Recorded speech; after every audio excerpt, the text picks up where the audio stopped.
नमस्कार।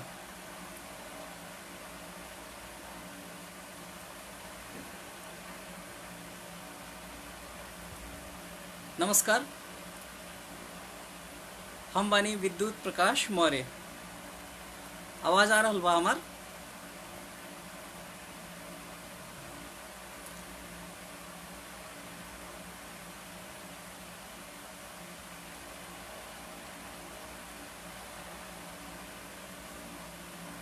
नमस्कार।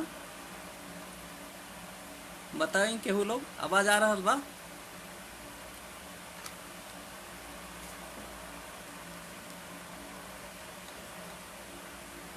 प्रणाम। राम प्रकाश तिवारी जी आ गइल बाने। तिवारी जी आवाज आ रहल बा?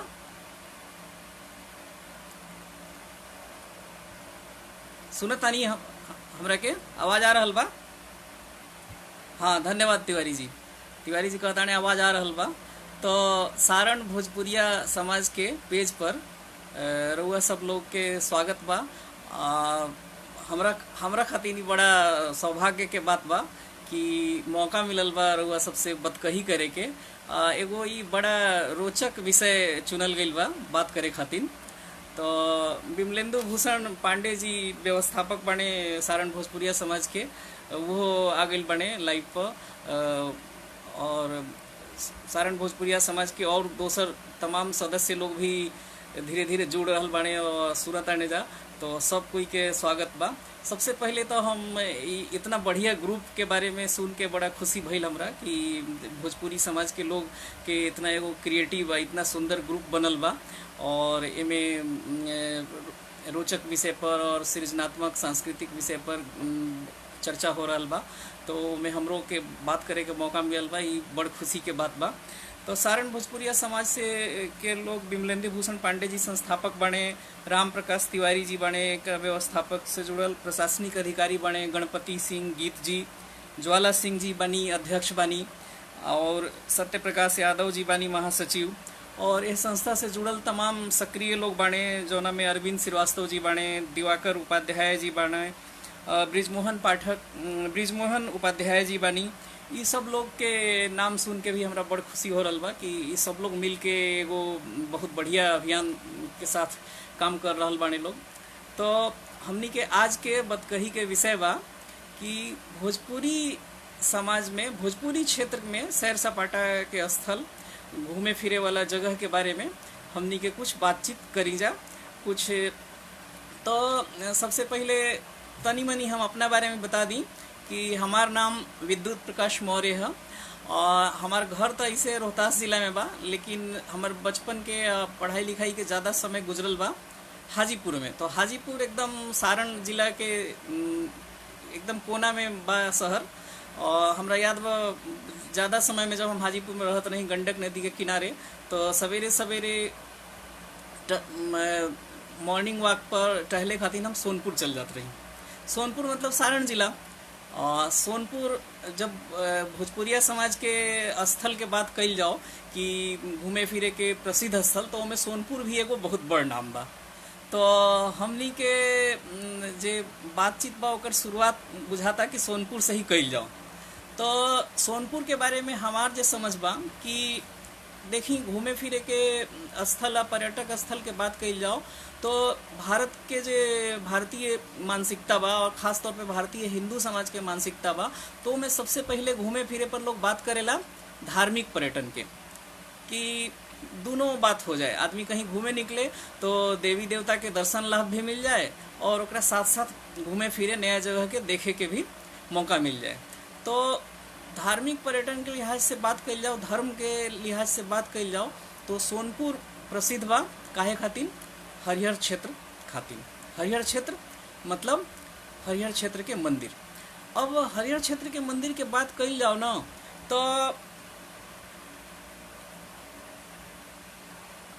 हरिहर क्षेत्र के मंदिर के बात कइल जाओ तो एमे सबसे बड़ बात ई बा कि सोनपुर में जो हरिहर क्षेत्र के मंदिर बा वो एगो पूरा दुनिया में विलक्षण मंदिर बा। जैसे रउआ सब है शिव जी के मंदिर के बारे में सुनले बानी, जैसे हम देश भर के 12 ज्योतिर्लिंग के दर्शन कर चुकल बानी घूमत घामत।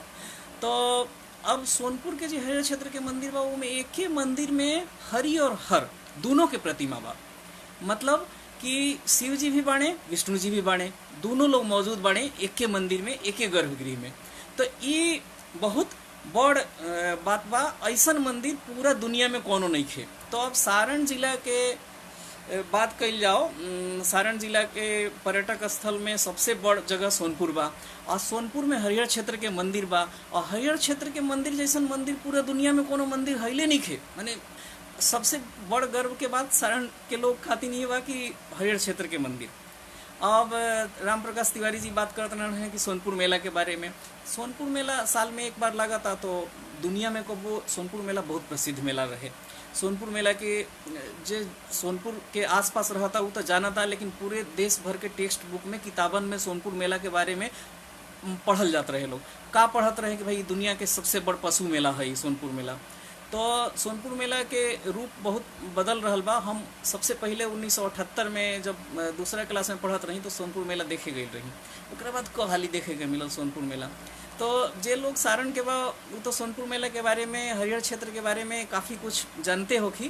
तो हमनी के अब तनी आगे बढ़ल जाओ। भोजपुरी क्षेत्र के एगो माने पूरा एक भोजपुरी सर्किट जैसे कहल जाला नु कि बुद्ध सर्किट, मतलब गौतम बुद्ध जहाँ जहाँ घूमले गोइले उनके जीवन से जुड़ल बा, तब बुद्ध सर्किट, ऐसे टूरिज्म के एगो सर्किट बनावल बा। तो वैसे ही भोजपुरी सर्किट के बात कइल जाम। अखिलेश्वर मिश्रा जी आगुल बने, उनकरो स्वागत बा। और उपाध्याय जी आयल बानी, ब्रजमोहन उपाध्याय जी भी बोलतानी, आशीर्वाद देतानी। प्रणाम उपाध्याय जी, बहुत खुशी भइल रउआ सुन रहल बानी।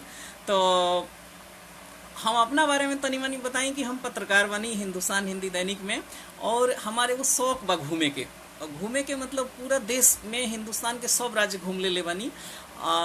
एगो लक्षद्वीप छोड़ के सब राज्य घूम ले बानी। भूटान, नेपाल आ हिंदुस्तान के कोनो राज्य के ज़्यादातर इलाका सब घूम ले बानी।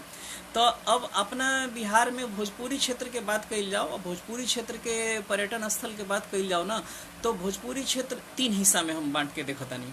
एगो दक्षिण बिहार के भोजपुरी जिला जेमें आरा, बक्सर, कैमूर और रोहतास जिला बा।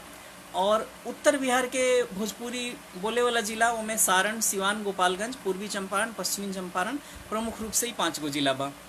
अब रंजीत कुमार जी आगुल बने। रंजीत कुमार जी राउ स्वागत बा, सुन रहल बानी, बहुत अच्छा निक लागता।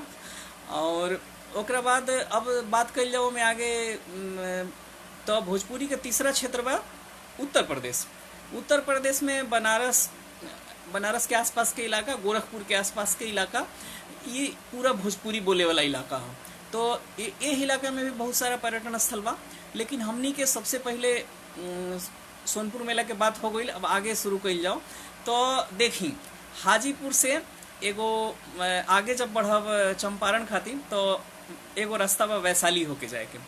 तो वैशाली से जब आगे बढ़ल जाई तो शुरू हो जाला पूर्वी चंपारण जिला, मने मोतिहारी के आसपास के इलाका।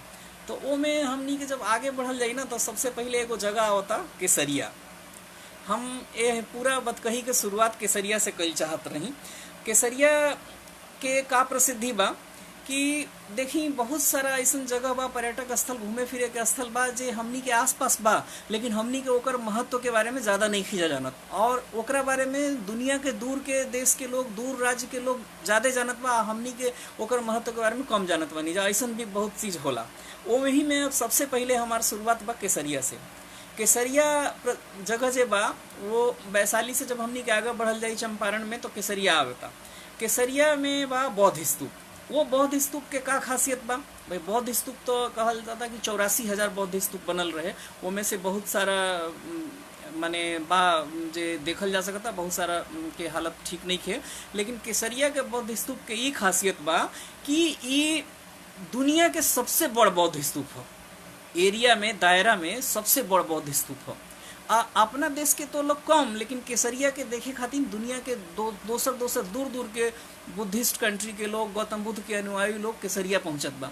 तो ये टेक्स्ट बुक में भी, किताबन में पढ़ावा जाता कि केसरिया के बौद्ध स्तूप के का खासियत बा। तो हमनी के एक सर्किट से जौना एक मार्ग से चले के कोशिश करत बानी भोजपुरी स्थल के, पर्यटन स्थल में, तो केसरिया के नाम सबसे पहले हमारा आवता रूट में।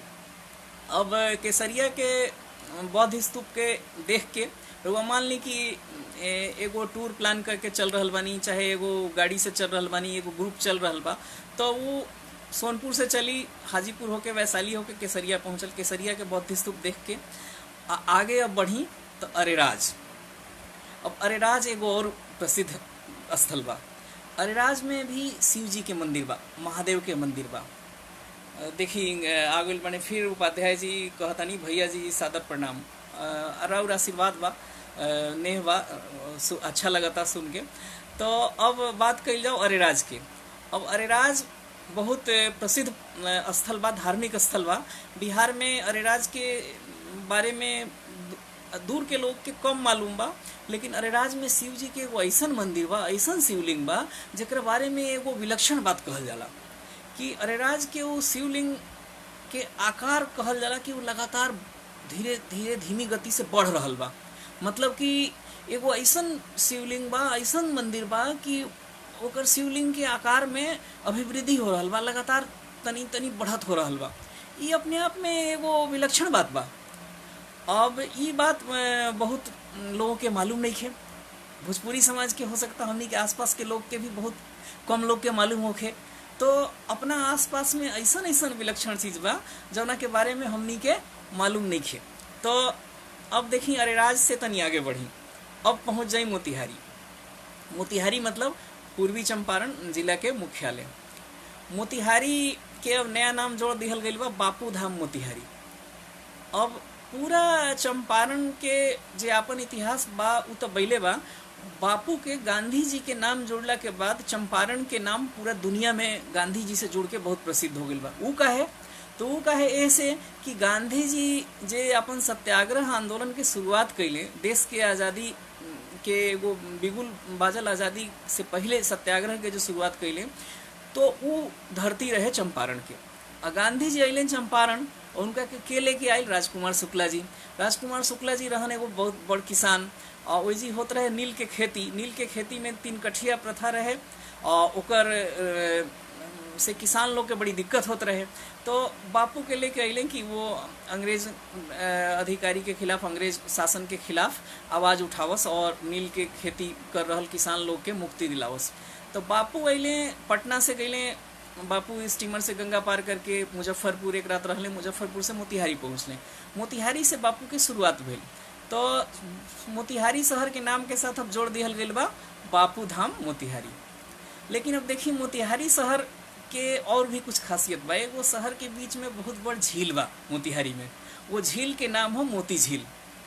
अब हमनी के दुर्भाग्य बा कि पर्यावरण के बात कइल जाओ तो देश के जितना छोट बड़ शहर बा, वो शहर में कोनो एगो नदी या तो बहता बगल से, ना तो कोनो बड़ झील जरूर बा। कहे कि पानी के बहुत महत्व बा। पानी के अब जैसे हमनी के समाज में आबादी बढ़ रहल बा, बदल रहल बा, तो पानी के महत्व आदमी समझता। तो मोती झील एगो बड़ा खूबसूरत झील बा, कई सौ एकड़ में फैलल बा, शहर के बीचों बीच बा।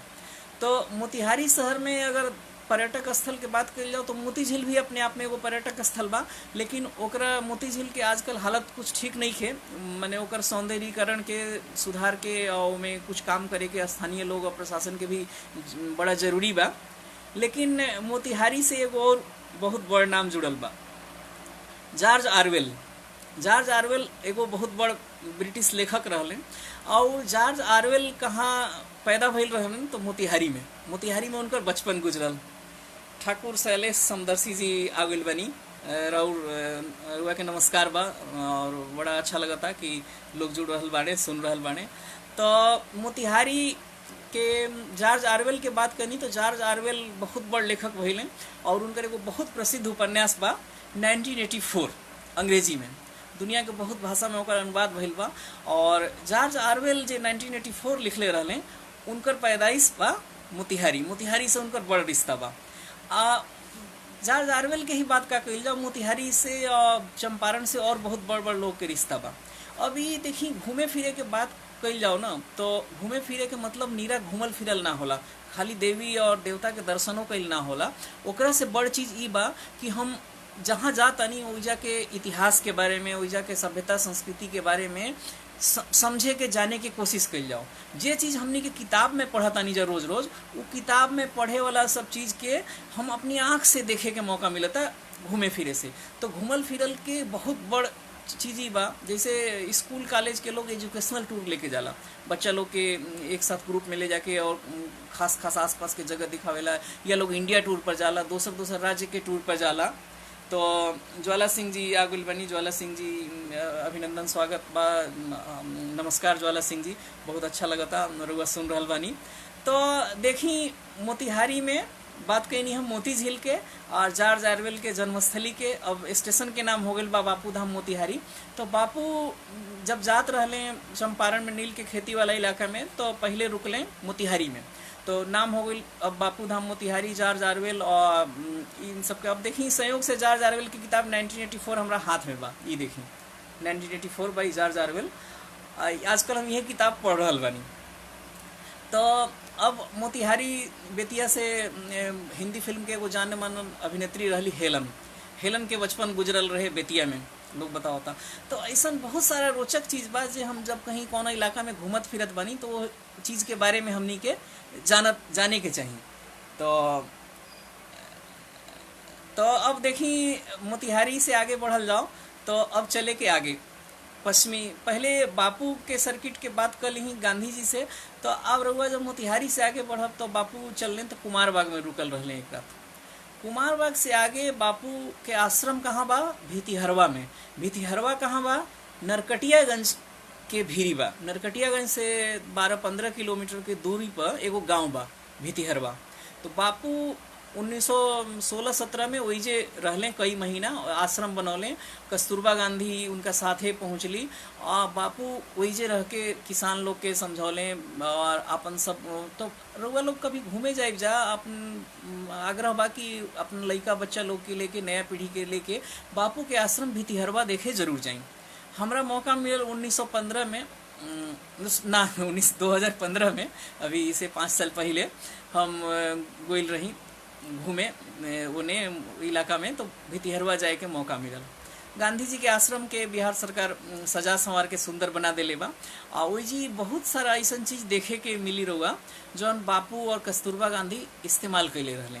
जैसे जाता बा, वो रूम बा, जौना रूम में रहत रहले, वो टेबल कुर्सी बा, अलमारी बा, वो सब कई चीज़ वही देखे के मिली। एगो मैंने भितिहरवा गांधी जी के जीवन से जुड़ल बहुत बड़ा आश्रम बा। अब गांधी जी के आश्रम गुजरात में साबरमती बा, महाराष्ट्र में वर्धा में बा बापू के आश्रम, जहाँ दोनों जगह बापू लंबा लंबा समय रहले। लेकिन अगर देखल जाओ तो बापू के जीवन के सबसे पहला आश्रम तो भितिहरवा बा, चंपारण में। तो अब हमनी के बिहार के लोग के, भोजपुरिया समाज के लोग खातिर ही बहुत गर्व के विषय बा कि गांधी सर्किट के बात कही जाओ, बापू के सर्किट से जुड़ल बात कही जाओ, तो ओकर सबसे पहला पदचिन्ह, सबसे पहला बड़ आश्रम कहाँ बा? तो भोजपुरी क्षेत्र में बा, चंपारण में बा, बेतिया माने पश्चिम चंपारण के भितिहरवा में बा गांधी जी के आश्रम। तो बिहार के लोग, हमारा आसपास के लोग, सारण जिला के लोग जे लोग बा, उन लोग से हमारा आग्रह बा कि जरूर भितिहरवा जाई। एगो ये बहुत बड़ स्थल बा, देखे लायक, प्रेरणा लेवे लायक, नया पीढ़ी के लोग के जरूर देखे के चाहिए कि एगो बहुत बड़ आंदोलन के शुरुआत कहाँ से भइल? तो ये भोजपुरिया माटी से भइल। ये कितना बड़ बात बा। तो अब देखी बापू के आश्रम के अलावा चंपारण में और बात कही जाओ तो हमार जो रास्ता रहे हम गोइनी, तो सबसे पहले सवेरे सवेरे हम पहुँचनी कहाँ? लौरिया नंदनगढ़। तनी देर पहले हम बात करत नहीं शुरुआत में केसरिया से, केसरिया में बौद्ध स्तूप बा। अब लौरिया नंदनगढ़ के भी बहुत बड़ ऐतिहासिक महत्व बा। लौरिया नंदनगढ़ जे बानू वो मोतिहारी से लौरिया खातिर एगो रास्ता बदलता। अब जौना साल हम गई रही देखनी, बिहार सरकार के पर्यटन विभाग जगह जगह अब साइन बोर्ड भी लगा देले बा कि कौना जगह से कौना जगह जाए के रास्ता कैसे बा, कहाँ रहे के इंतजाम बा, ये सब कुछ बा। एगो विनय बिहारी जी भइल रहे पर्यटन मंत्री बिहार के, तो बड़ा काम कैले हैं मुद्दा पर। तो हम देखनी लौरिया नंदनगढ़ में 2 गो चीज़ बा, बहुत सुंदर सुंदर 2 गो देखे लायक चीज़ बा। एगो तो लौरिया नंदनगढ़ में बौद्ध स्तूप बा, वैसे ही माटी के ऊँच टीला बा और बौद्ध स्तूप बा, तो वो देखे लायक जगह बा। जैसे केसरिया में स्तूप बा, वैसे ही एगो लौरिया नंदनगढ़ में स्तूप बा। और तीसर का एगो और स्तूप बा चंपारण में, रामपुरवा में। रामपुरवा बा नेपाल के एकदम सीमा पर। तो वही जो भी कुछ बहुत ऐतिहासिक खुदाई में बहुत इंपॉर्टेंट चीज़ मिलल, वो उसमें से एक आध वो चीज़ लंदन चल गई बा, एगो कलकत्ता म्यूजियम में बा, लेकिन रामपुरवा भी देखे लायक जगह बा। लेकिन अब लौरिया नंदनगढ़ के बात सबसे पहले कल जाओ ना, तो लौरिया नंदनगढ़ में ज्वाला सिंह जी लगातार सक्रिय बानी, सुन रहल बानी, बड़ा अच्छा लग रहल बा हम लोग के कि लोग सुन रहल बानी। ज्वाला सिंह जी के बड़ा धन्यवाद बा। तो लौरिया नंदनगढ़ में एगो और चीज़ बा, अशोक स्तंभ, जे शेर वाला अशोक स्तंभ बानू, पत्थर के विशाल ऊंचा अशोक स्तंभ बा, ऊपर शेर के आकृति, तो वैसन एगो अशोक स्तंभ वैशाली में बा, एक दो जगह और बा। लेकिन लौरिया नंदनगढ़ के अशोक स्तंभ के ई खासियत बा कि वो सबसे खूबसूरत अशोक स्तंभ बा। जितना भी अशोक स्तंभ देखिए, अखिलेश्वर मिश्रा जी आ गए बनी, और बड़ा ये अभिवादन करतानी, बड़ा अच्छा लगता अखिलेश्वर मिश्रा जी, धन्यवाद बार सुन रहल बानी। तो लौरिया नंदनगढ़ में दो गो चीज़ हम बात करत नहीं, एगो लौरिया नंदनगढ़ में बा स्तूप, बौद्ध स्तूप, और दूसरा अशोक स्तंभ। सबसे खूबसूरत अशोक स्तंभ पूरी दुनिया में जितना भी अशोक स्तंभ के चर्चा करी जाओ में सबसे सुंदर अशोक स्तंभ कहाँ बा, तो लौरिया नंदनगढ़ में बा। सबसे बड़ दुनिया का स्तूप कहाँ बा, तो केसरिया में बा। तो लौरिया नंदनगढ़ के स्तूप के ई खासियत बा कि ओकर खूबसूरती, आकृति, ओकर चमक, सब चीज देखे लायक बा। लेकिन आश्चर्य की बात ई बा कि लौरिया नंदनगढ़, लौरिया शहर से नरकटियागंज जाए वाला रास्ता पर 1 किलोमीटर आगे खेत के बीच में एगो बाउंड्री कइल बा, वही स्तूप बा। बहुत कम लोग दिन भर में जात हुई देखे उस जगह के, लेकिन वो अद्भुत जगह बा। मतलब जहाँ जाई रहुआ तो वहाँ वहीजा अब कितना पुरान चीज बा, 2000 साल से ज़्यादा पुरान वो अशोक स्तंभ बा, मतलब 2200-2300 साल पुरान आज के समय के हिसाब से। अब जितना देश में हिंदू मंदिर के बात कल जाओ, तो ऐतिहासिक तौर पे बात कल जाओ, हम इतिहास के विद्यार्थी रही, काशी हिंदू विश्वविद्यालय से एमए इतिहास करी, तो इतिहास की दृष्टि से सब मंदिर जो देश में बा वो ज़्यादातर मंदिर 6ठी शताब्दी के बाद बनल बा। माने कि वो सब के जो टाइम बा 6ठी शताब्दी के बाद के बा। लेकिन जो कुछ ऐसा चीज़ बा ऐतिहासिक स्थल, जैसे बौद्ध स्तूप बा, चाहे अशोक स्तंभ बा, इन सब के इतिहास 2000 साल से भी ज़्यादा पुरान बा। देश में कई जगह जैन तीर्थस्थल बने जहाँ जैन मूर्ति मिल बा, ओकर इतिहास भी 2000 साल से ज़्यादा पुरान बा। तो हमनी के भोजपुरी समाज के आसपास के लोग के रहे वाले लोग खातिर गर्व होके के चाहिए कि हमनी के इतिहास से जुड़ल ई चीज़, इतना पुरान चीज़ के विरासत हमनी के आसपास बा। आ सारण जिला में तो और पुरान चीज़ बा, अभी हम पहुँचब वही जी, आगे बात करब ओकरा बारे में। तो बनल रही हमनी के साथ, सुनत रही, देखी आगे और हम कुछ बतावे जा रहल बानी आगे। तो अब लौरिया नंदनगढ़ के बात हो गई, ओकरा बाद हमार वो साल के सफ़र रहे, वो में हम लौरिया नंदनगढ़ से गईनी नरकटियागंज, और नरकटियागंज से गईनी बापू के आश्रम भितिहरवा। अब जाए खातिर सड़क वड़क अच्छा बन गई बा।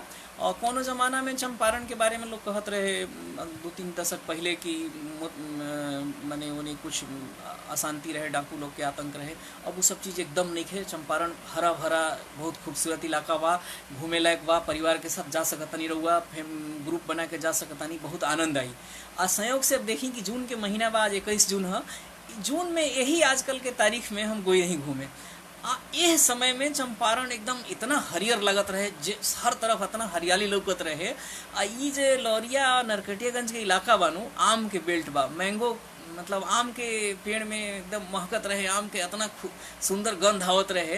वही जी एगो खास तरह के छोट आकार के बहुत मीठ आम बा, ओकर हमर नाम तो नहीं खेल याद पड़त अभी, लेकिन बड़ा मतलब आनंद आ जाए। हर आम के हर जगह के अपन खासियत होला, जैसे कि बिहार के सफ़ेद मालदा बहुत प्रसिद्ध आम बा, तो वैसे ही चंपारण के भी एगो खास आम बा। वो आम के बड़ा मतलब जे लोग आसपास के भी कोनो जानत हुई, अब वो वेराइटी के नाम हम याद नहीं खाया।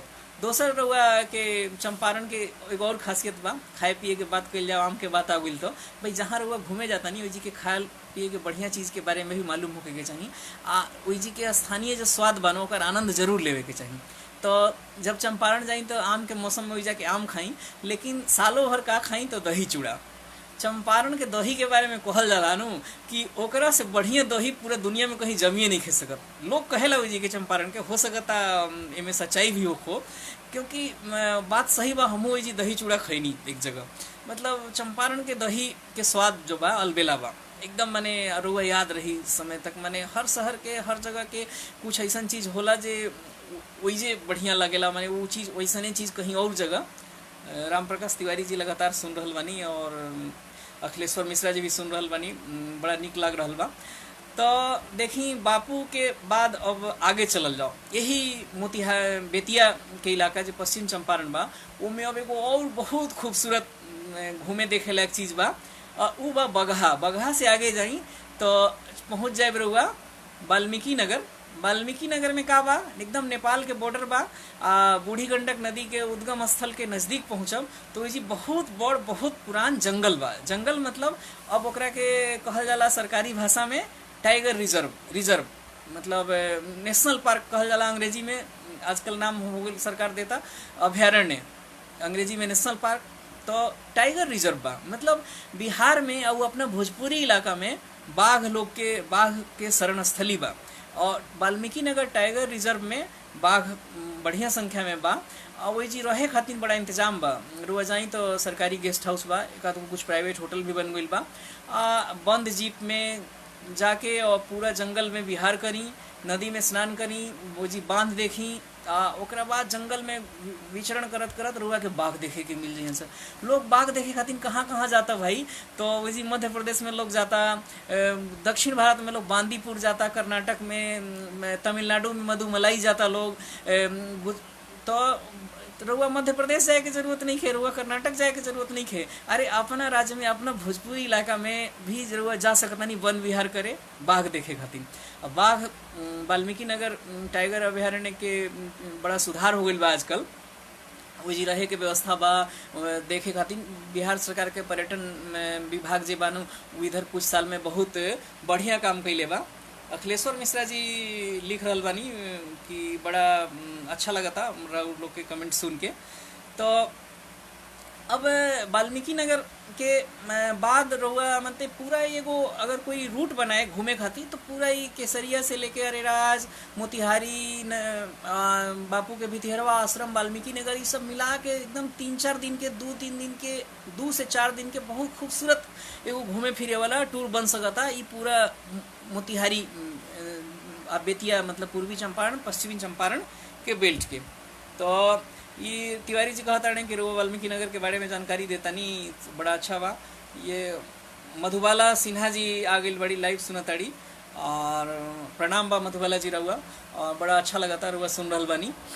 तो ये अब हम बात कर देनी रुआ लोग से चंपारण के दूगो जिला के, लेकिन भोजपुरी इलाका तो बहुत बड़ बा, खाली चंपारण के बात कैसे आगे बढ़ल जाओ। और तो चंपारण में भी और कुछ चीज़ बा, लेकिन टाइम बा जितना हमरा पास अभी रउआ सबसे बात करे खातिर, ओमे और बहुत जगह बा जकरा बारे में हमनी के बात करे के बा।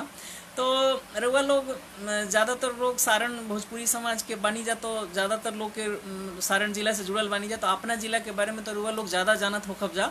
लेकिन तबो सारण में शुरुआत हमनी के सोनपुर मेला से कैनी जा, तो सारण के कुछ और जगह के बारे में या सारण सिवान गोपालगंज के जे कुछ और जगह बा ओकरा बारे में हमनी के बात कइल जाओ।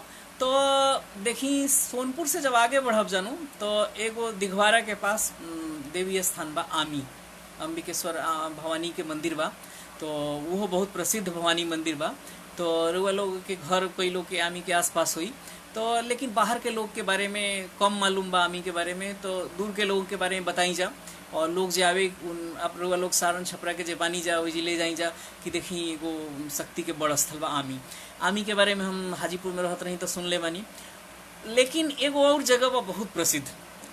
अब वही जी ऐतिहासिक तौर पे रउआ लोग सिंधु घाटी सभ्यता के बारे में जानत होखब जा। सिंधु घाटी सभ्यता कहल जाला कि जे ये धरती पर मानव के मिले के ऐतिहासिक तौर पे जो पहला सभ्यता के कोनो सबूत मिलता तो सिंधु घाटी सभ्यता, मतलब कि दिवाकर उपाध्याय जी लाइव बनी, रंजीत कुमार जी लाइव बनी, सुन रहल बानी, बड़ा अच्छा लग रहल बा।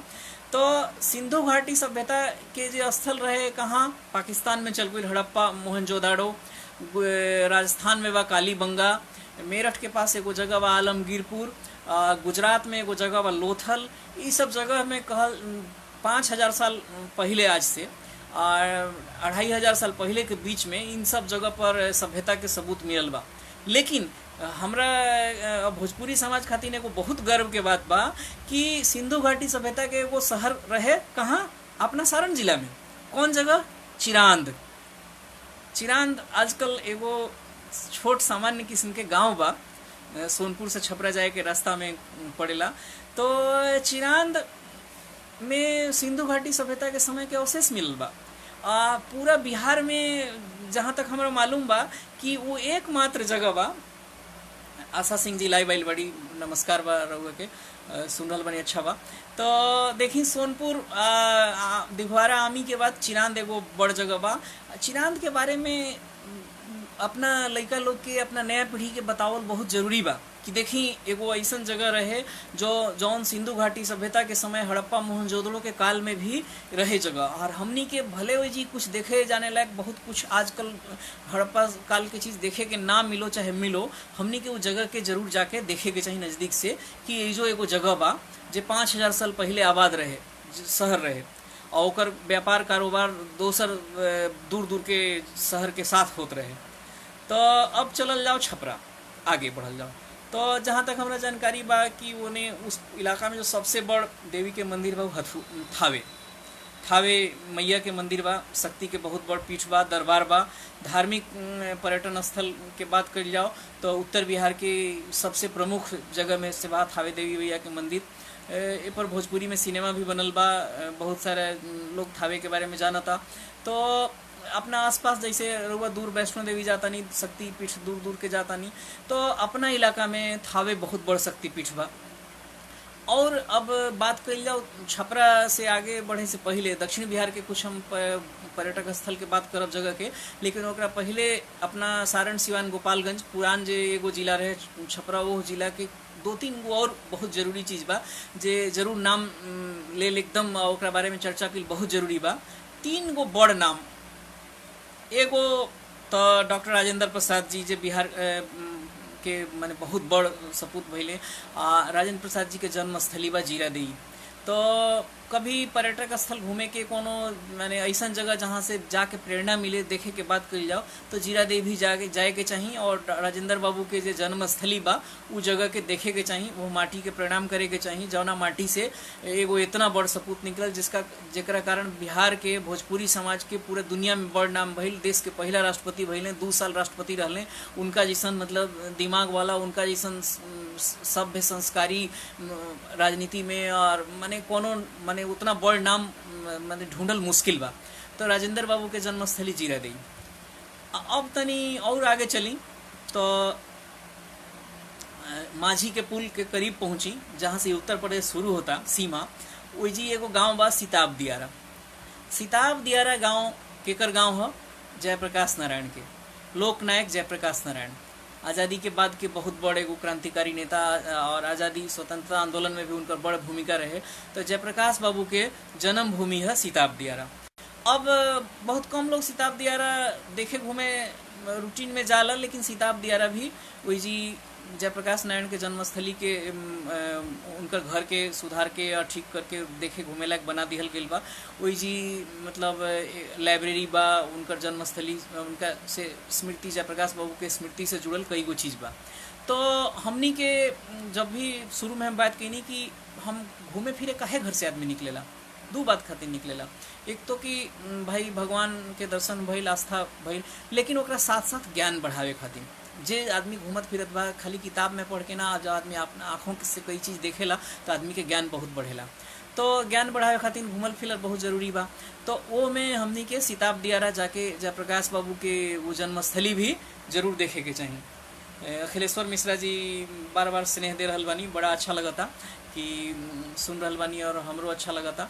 तो इतना बात तो सारण सिवान गोपालगंज के बारे में हम बात कहनी, लेकिन एगो नाम और बोलब, राहुल संकृतायन। हिंदी के सबसे बड़ विद्वानन में गिनती होला राहुल संकृतायन के। राहुल संकृतायन के पैदाइश जरूर आजमगढ़ के बा, यूपी के बा, वो भोजपुरिया इलाका बा।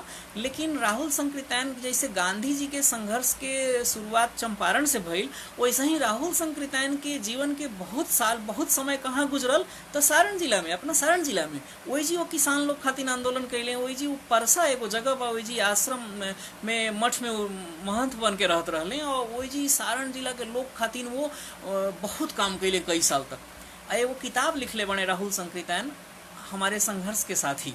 वो किताब में वो सारण जिला के लोग के 20-25 गो महान लोग, गांव के लोग, किसान और सक्रिय लोग के बारे में लिखले बने।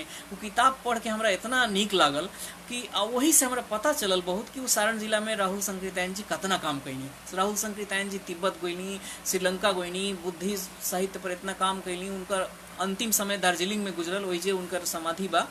लेकिन राहुल संकृत्यायन के जीवन के संघर्ष के बहुत बड़ समय गुजरल कहाँ, तो अपना सारण जिला में। तो सारण जिला में परसा में रहनी। अब एक जगह हमरा याद नहीं पड़त, लेकिन कहीं एक जगह ओई जी के लोग राहुल संकृत्यायन के एगो मूर्ति स्थापित कैले बने। तो ये बड़ा नीक बात बा अगर ऐसा भइल बा तो, क्योंकि जौना महान लोग के रुआ से जुड़ल चीज़ बा वो स्मृति के बचा के हमनी के रखल जरूरी बा। तबे नया पीढ़ी के पता चली कि मूर्ति लगे से, लाइब्रेरी बने से, उनका नाम पर कोनो जगह बने से, स्कूल कॉलेज बने से लोग के, नया लोग के पता चली। तो ये बड़ा अच्छा बा। अभी मैं लिखता नहीं अखिलेश्वर मिश्रा जी कि जय बाबा महेंद्र नाथ जी, भोजपुरी समाज के बहुत बड़ गीतकार भैले महेंद्र मिश्र जी, वो छपरा के रहले।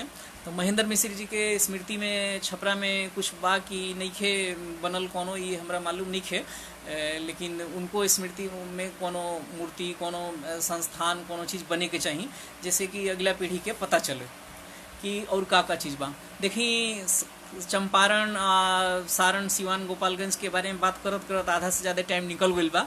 तो अब हमनी के आगे बढ़े के काम बा गंगा जी के वो पर दक्षिण बिहार में चलल जाओ। आधा भोजपुरिया इलाका तो दक्षिण बिहार में बानू, 4 गो जिला ओने बा, 5 गो जिला एने बा बिहार के भोजपुरी बोले वाला लोग के।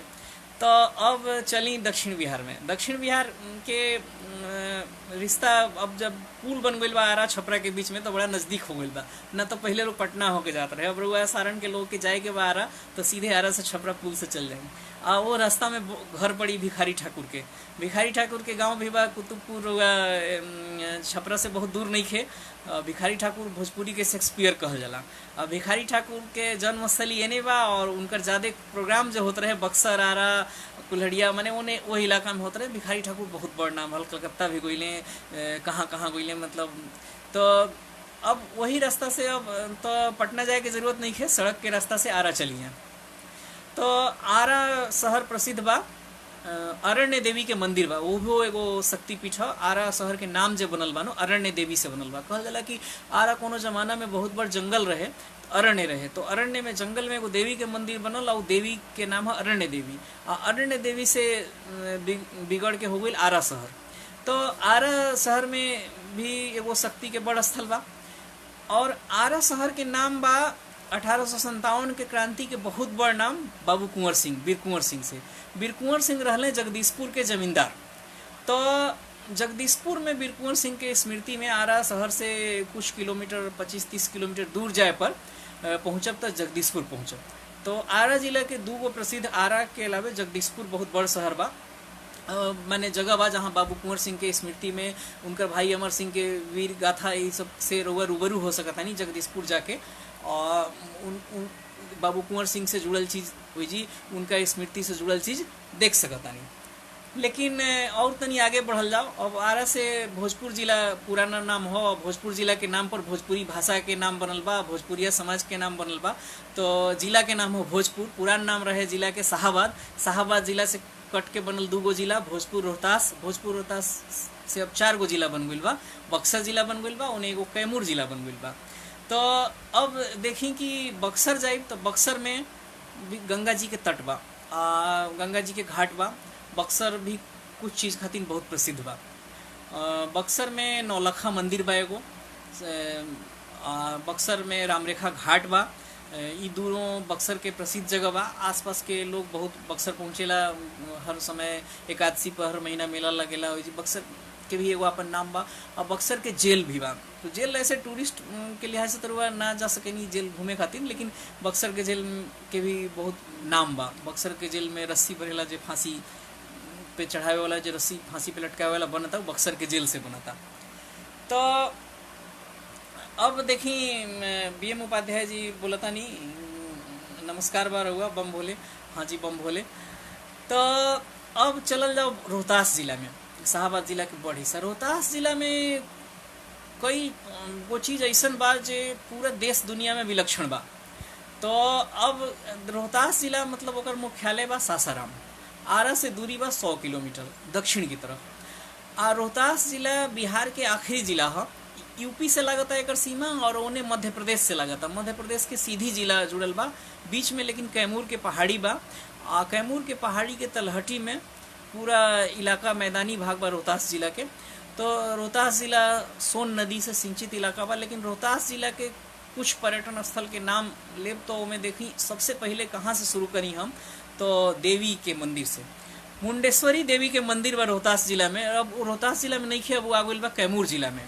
कैमूर जिला के मुख्यालय भभुआ से 7 किलोमीटर दूर पर कैमूर पहाड़ी के तलहटी में तनी ऊंचाई पर मुंडेश्वरी देवी के मंदिर बा। अभी देवी मंदिर के का खासियत बा, तो मुंडेश्वरी देवी के मंदिर के ई खासियत बा कि भारत में ही ना, दुनिया के सबसे पुरान मंदिर, ऐतिहासिक तौर पर दुनिया के सबसे पुरान मंदिर मुंडेश्वरी देवी के मंदिर बा। माने पर पूरा रिसर्च हो गई बा कि सन 1008 से यानी कि 2000 साल पहले से लगातार ओइजी पूजा हो रहा बा। पहले भी हम बात करत रही कि ज़्यादातर मंदिर ऐतिहासिक तौर पे जो मिलता देश में वो सब 6ठी शताब्दी के बाद के मिलता, लेकिन मुंडेश्वरी देवी के मंदिर 2000 साल पुरान बा। और 2000 साल पुरान मंदिर बा भोजपुरी इलाका में।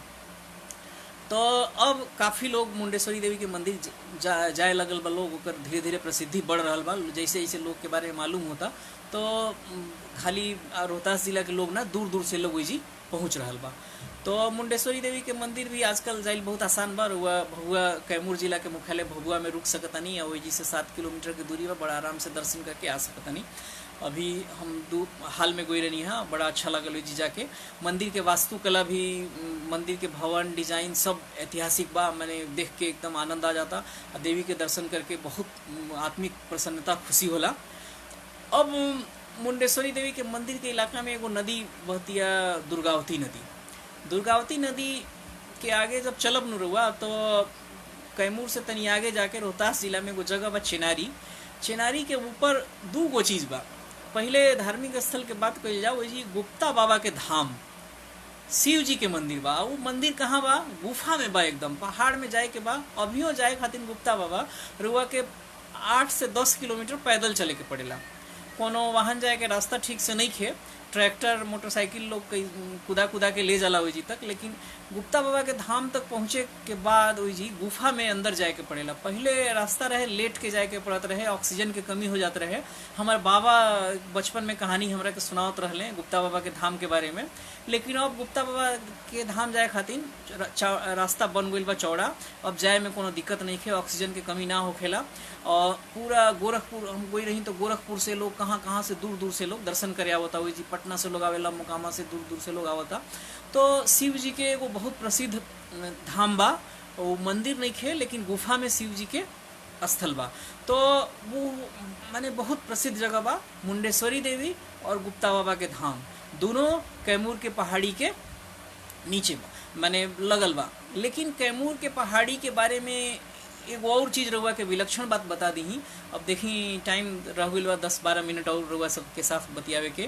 तो कैमूर के पहाड़ी में मिलल बा आदि मानव के बारे में जानकारी कि दुनिया में अगर आज से 50,000 साल पहले आदमी के कोनो मिलल बा तो लोग कहते रहे कि दक्षिण अफ्रीका में इंसान सबसे पहले आयल। तो कोई मध्य प्रदेश के जबलपुर के नाम लेता। लेकिन अभी हमनी के एगो जानकार बाणे आकाशवाणी बना सासाराम के तिवारी जी रिसर्च कैले बाने, तो श्याम सुंदर तिवारी जी। तो श्याम सुंदर तिवारी जी के रिसर्च में ये आयल बा और वो रिसर्च के मान्यता मिल गई बा कि आदि मानव के आश्रय स्थली रहे कैमूर के पहाड़ी में। और वो लोग के बनावल पेंटिंग, वो लोग के बनावल बहुत सारा चीज़, वो समय के हजारों साल पुरान चीज़ के सब प्रमाण मिल गई बा। तो जैसे मध्य प्रदेश में भीमबेटका बा भोपाल के पास, जहाँ की 50,000 साल पहले के आदमी के सबूत मिला था, वैसे कैमूर के पहाड़ी में मिलल बा। और वो पूरा भोजपुरी बेल्ट बा। मतलब कि पूरा हिंदुस्तान के बात कही जाओ तो आदि मानव के इंसान के रहे के जो सबसे पहला प्रमाण मिला था उनमें भोजपुरी बेल्ट बा, कैमूर के पहाड़ के वो इलाका बा। और ये बात के बारे में जो रोवा से हम ये साझा कर रहा बानी, अभी बहुत कम लोग के मालूम बा, क्योंकि एक बारे में अभी नया नया रिसर्च भइल बा। 1-2 साल में एक बारे में लिखा पढ़ी भी कम भइल बा अभी। तो अब ये आदि मानव से आगे बढ़ल जाओ तो कैमूर के पहाड़ पर 2 गो बहुत प्रसिद्ध जगह और बा, और दोनों बा किला। पूरा हिंदुस्तान में हम घूमल बानी और हम कम से कम 200-250 किला तो देख ले बानी। राजस्थान के सब बड़ बड़ किला, मध्य प्रदेश से लेके और देश के जो सबसे बड़ लक्षण किला दौलताबाद भी देख ले बानी। लेकिन रोहतास जिला में 2 किला ऐसन बा जो बड़ी मतलब ऐसन भव्य और ऐसन ऐतिहासिक विशाल किला बा। तो एगो बा में रोहतासगढ़ के किला। रोहतासगढ़ के किला जाए खातिर रुआ जाए के पड़ी सासाराम से आगे डेहरी ऑनसोन, डेहरी ऑनसोन से अमझौर बंजारी वाला रूट पर चलब रुआ तो अकबरपुर एगो जगह आवेला। अकबरपुर से पैदल चले के पड़ी, पैदल पहाड़ पर चढ़ब रुआ करीब 2 कोस 1 कोस 2 कोस, तो ओकरा ऊपर जाके किला बा, किला में मंदिर बा और वो किला में 8-10 किलोमीटर रुआ चले के पड़ी। ठीक बा। तो हाँ, अखिलेश्वर मिश्रा जी कहतानी कि एकर मतलब कि भोजपुरी पहिलका भाषा है। एकदम सही कहतानी रहुआ। कहे कि कैमूर के पहाड़ी में जब आदि मानव के अस्तित्व मिलता तो वो जे भी इंसान रहता वही जी जे वो मातृभाषा बोल रहल बा, वो बोली के इतिहास भी बहुत पुरान बा। तो निश्चित तौर पे भोजपुरी के इतिहास बहुत पुरान बा, बहुत पुरान बा। अब आदि मानव के भाषा का रहे ओकरा पर रिसर्च शोध हो रहल बा कि कौन जबान में लोग बोलत रहे, लेकिन जरूर वो लोग बोलत हुई वह भाषा जे हमनी के बोल रहल बानी जा। मैंने ये अनुमान लगावल जा सकेला, एकदम सहज अनुमान लगावल जा सकेला। एकदम अखिलेश्वर मिश्रा जी रुआ एकदम बहुत बड़ बात कहले बानी। तो ये जो किला के हम बात करत नहीं, रोहतासगढ़ के किला, एकर दायरा पहले 40 किलोमीटर में फैल रहे, लेकिन अब 40 किलोमीटर में नहीं खे। लेकिन तबो रुआ रोहतासगढ़ के किला जाए तो दिन भर घूमे में लग जाई, पैदल घूमे के पड़ी। एगो किला से दूसर किला, दोसर मंदिर के बीच में जो दूरी बा वो 4 किलोमीटर 5 किलोमीटर तक बा। और रोहतासगढ़ के किला के इतिहास 2000 साल से भी ज़्यादा पुरान बा। और लास्ट में ओकर जब मिला था कि अकबर के समय में मान सिंह वजह से पूरा बंगाल बिहार के शासन देखत रहले। खरवार राजा, चेरो राजा, आदिवासी राजवंश रहे खरवार और चेरो लोग के, वो लोग के कब्जा में किला रहल बहुत समय तक। शेर शाह के कब्जा में भी रहल किला कुछ समय तक। अब एक और किला के रोहतास जिला के बात करी तो दूसर किला बा शेरगढ़, जो थोड़ी देर पहले हम बात करनी ना गुप्ता बाबा के धाम के। वही जे गुप्ता बाबा के धाम से पहले दुर्गावती नदी के किनारे एगो बहुत बड़ किला बनल रहे, शेरगढ़ के किला। शेरगढ़ नाम तो शेर शाह देले, लेकिन ओकर किला के असली पुरान नाम रहे भुरुकड़ा के किला। अब वो किला के निर्माण काल बा 1000 ईस्वी के आसपास, माने कि 1000 साल पुरान किला बा। तो इतना पुरान किला भी देश में बहुत कम बा। ज़्यादातर जो किला रहुआ देश भर में फोर्ट देखब जानू वो मुगल काल के बाद 400-500 साल 600 साल पुरान के इतिहास बा। लेकिन ये जो शेरगढ़ के किला बा चिनारी के पास, ये जो जाए खातिर रहुआ 1 किलोमीटर खड़ा चढ़ाई पहाड़ पर चढ़े के पड़ी। ओकरा बाद 4 किलोमीटर पैदल चलब तो शेरगढ़ के किला में पहुंचब। शेरगढ़ के किला के का खासियत बा कि पूरा देश में तमाम किला से ही बिल्कुल अलग बा। पहाड़ ज़्यादातर किला पहाड़ पे जरूर बनत रहे ताकि ऊंचाई पर रहे और दुश्मन के दूर से नज़र आ जाए और मुकाबला करे में सुविधा रहे। सुरक्षा खातिर ऊंचाई पे राजा लोग किला बनावत रहे, लेकिन इहो ऊंचाई पर बा। लेकिन यह किला में एक और खासियत बा कि यह किला में अंडरग्राउंड अपार्टमेंट बा। मतलब वो किला में जितना नाच घर, राजा के खजाना, राजा के दरबार, राजा के शयन कक्ष, जितना भवन रहे वो सब अलग अलग जगह अंडरग्राउंड बनल बा। माने कि रउआ ऊपर से तो जंगल लौकी, सीढ़ी से उतरब नीचे जाए तो पहला मंजिल दूसरका मंजिल सब ओमे नीचे बनल बा। ओमे रोशनी के इंतजाम खातिर झरोखा बनावल रहे, उमें मतलब राजा के सब कार्यक्रम सब वही अंदर चलत रहे। और वो में से अभी 8 गो ऐसन अंडरग्राउंड अपार्टमेंट रुआ देख सकतानी शेरगढ़ के किला में। माने ऐसन विलक्षण किला, ऐसन अंडरग्राउंड अपार्टमेंट वाला किला तो हमहू पूरा देश घूमले बानी, कहीं नहीं खी देखले। हमरा एकदम माने अचरज हो गई किला के देख के। माने वो देश के आश्चर्य में से एगो बा वो किला। वो किला में बुकानन आयल रहले कई 100 साल पहले। बुकानन जो शाहबाद के गजेटियर लिखले, इतिहास पर लिखले बाणे, मुंडेश्वरी देवी के बारे में, रोहतासगढ़ के किला शेरगढ़ के बारे में वो लिखले रहले। तो बुकानन लिखले रहले कि उसमें 28 गो अपार्टमेंट रहे। तो 28 गो अपार्टमेंट में से समझी कि 20 गो ध्वस्त हो गई देख रेख के अभाव में, लेकिन अब वहीं 8 गो अपार्टमेंट बा। तो बिहार सरकार के पर्यटन विभाग कोनो शेरगढ़ के किला के बारे में जानकारी देवे खातिर कोनो अभी तक बहुत बड़ काम नहीं कैले, जी जाए आवे खातिर प्रचार नहीं वो किला के बारे में। तो भोजपुरी समाज के भोजपुरी इलाका में ये रोहतासगढ़ के किला और शेरगढ़ के किला, ये 2 गो किला बहुत विलक्षण बा। आ जे लोग छात्र बा, स्टूडेंट बा, जो लोग पढ़ाई लिखाई करता, उ लोग के तो जरूर देखे के चाहिए दोनों जगह जाके। टाइम हो रहा बा पूरा हम भोजपुरी समाज के खाली बिहार के माने उत्तर बिहार दक्षिण बिहार के भोजपुरी इलाका के बारे में ही बतियावत कही करत टाइम निकल गई। लेकिन संक्षेप में अब तनी उत्तर प्रदेश के भी बात कर लिया जाओ तो बनारस तो देखी पूरे दुनिया खातिर बहुत बड़ा आकर्षण बा, टूरिस्ट प्लेस बा, पूरे दुनिया से लोग आवत बा। बनारस में कतना मंदिर बा, काशी विश्वनाथ जी के स्थली बा, शक्तिपीठ बा, गंगा जी के किनारा बा, खाए पिए के स्थल बा, सब कुछ बा। लेकिन बनारस के बारे में तो बात करे खातिर अलग से बहुत टाइम चाहिए। लेकिन उत्तर प्रदेश के कुछ और भोजपुरी स्थल के बात कही जाओ तो बनारस के बगल में सारनाथ बा। गौतम बुद्ध के अपन 5 गो शिष्य से मुलाकात हुई जी भइल, तो धर्म चक्र परिवर्तन के स्थली बा, तो सारनाथ बहुत बड़ जगह बा। ओकरा बाद बगल में रामनगर के किला बा बनारस में, बनारस के बगल में। ये सब भोजपुरी इलाका के जगह बा। अब तनी आगे चलल जाओ गोरखपुर। गोरखपुर भी भोजपुरी के हृदय स्थली बा। जैसे भोजपुरी के समझी कि एक तरह से राजधानी के नियन बा गोरखपुर शहर। तो गोरखपुर के आसपास बाबा गोरखनाथ के मंदिर बा गोरखपुर शहर में। गोरखपुर शहर से बिहार के तरफ चली ना रउआ, अपना गोपालगंज की तरफ, तो आवेला कुशीनगर। कसिया बाजार के ठीक बगल में बा कुशीनगर। कुशीनगर वो जगह है जहाँ गौतम बुद्ध के महाप्रयाण भइल। 81 साल के उम्र में गौतम बुद्ध ये दुनिया के छोड़ के चल गए। तो कुशीनगर देश में ना दुनिया भर में कई माने 100 देश माने देश के लोग कुशीनगर आवता, कुशीनगर देखे आवता। संयोग से हम पिछले साल गई रहनी कुशीनगर, तो हमारा रास्ता भी हुए रहे। पहले हम लुम्बिनी गईनी, गौतम बुद्ध के जन्मस्थली। लुम्बिनी में 2 दिन रह के आईनी गोरखपुर, गोरखपुर से गईनी कुशीनगर। कुशीनगर से हम गईनी रउआ लोग के गोपालगंज, गोपालगंज से सारण होत पटना चल गईनी। तो ई कुशीनगर जे बा, हम अपन उत्तर प्रदेश के और बहुत से हो सकता धार्मिक स्थल, लेकिन हमनी के टाइम जो हो रहल बा, घड़ी हमार देखा रहल बा कि अब काफ़ी रउआ लोग हमनी के संवाद के टाइम खत्म होके के टाइम आ रहल बा। तो हमनी के जे हम अपन बात के बतकही के समापन कुशीनगर पहुँच के ही करब। कुशीनगर वो जगह बा, पवित्र स्थल, जहाँ गौतम बुद्ध ये दुनिया के छोड़ गए और गौतम बुद्ध पूरी दुनिया के जे शांति के संदेश दिले। वो जगह भी हमनी के भोजपुरिया माटी के इलाका बा। वो इलाका जे हमनी के सारण, सिवान, गोपालगंज से एकदम नज़दीक बा। और कुशीनगर पहुँच के हमरा मालूम ना रहे कि हमनी माने ध्यान में ना रहे हमरा कि हमनी के बिहार से इतना नज़दीक बाई। बस कुशीनगर से तमकुही पहुँची, तमकुही के बाद तनी आगे चले पर हमनी के जिला शुरू हो जाता गोपालगंज, कुचायकोट, ओकरा बाद सासा मूसा गोपालगंज पहुँच जाई।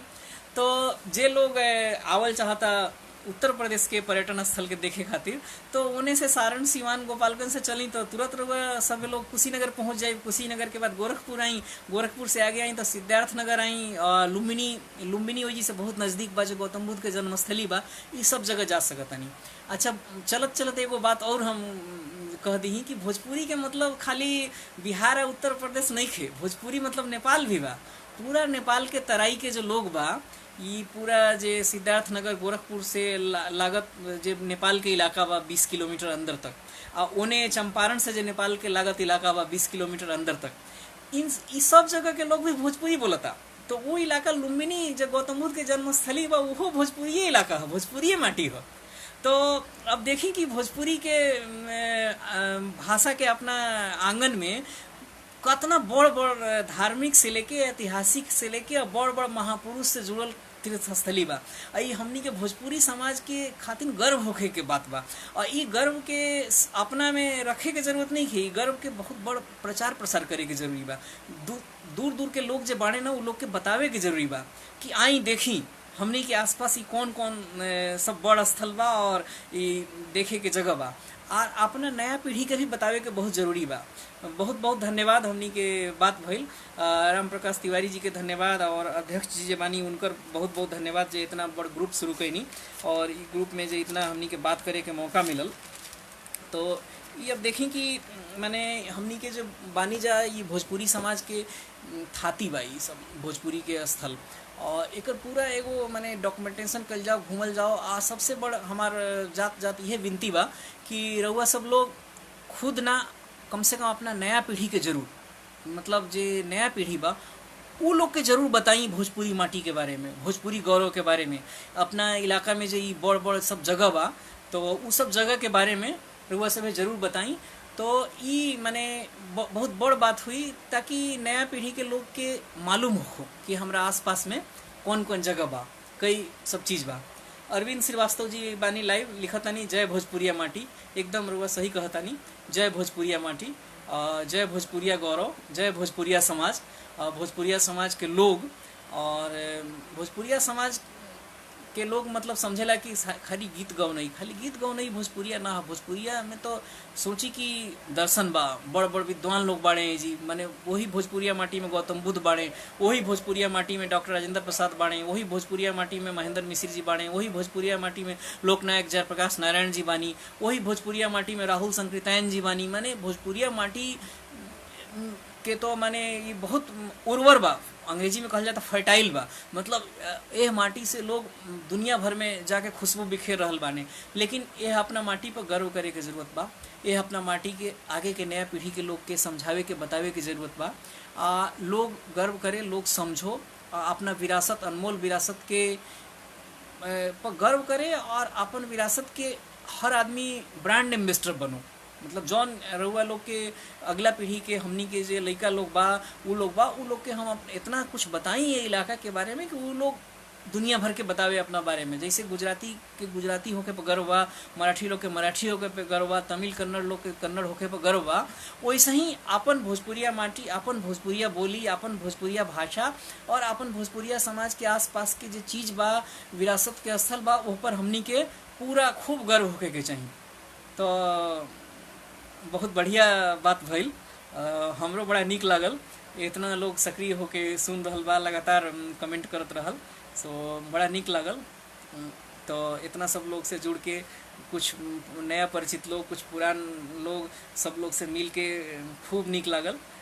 बड़ा हमरा उम्मीद बा कि सार्थक चर्चा भइल और वह लोग के नीक लागल हुई और फिर मिलल जाई ऐसे ही कभी। तो जय भोजपुरिया माटी, जय भोजपुरिया समाज। सब लोग के बहुत बहुत धन्यवाद, बहुत बहुत धन्यवाद, दिल से धन्यवाद, सब कोई के धन्यवाद। बहुत अच्छा लगल, धन्यवाद। फिर मिलल जाए, नमस्ते।